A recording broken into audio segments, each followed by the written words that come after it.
Kadykchan is a depopulated urban locality of Magadan Oblast, Russia.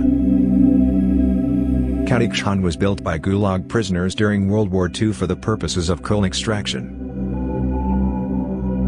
Coal was used mainly at a local electric power station, which supplied electricity to 2/3 of the Magadan region.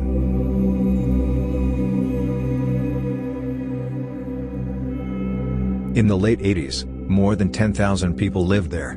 Life was in full swing: shops, restaurants, a cinema, a house of culture, a bathhouse worked.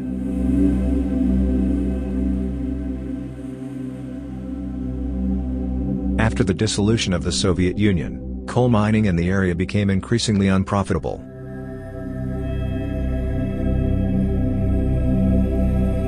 One mine closed in 1992, and an explosion at the other in 1996 which killed 6 people led to a decision to close it also and for the government to subsidize residents to move elsewhere.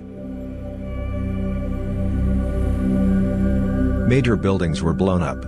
As of 2010, the settlement was officially completely depopulated, although travelers reported 1 or 2 hardy residents remaining in 2012.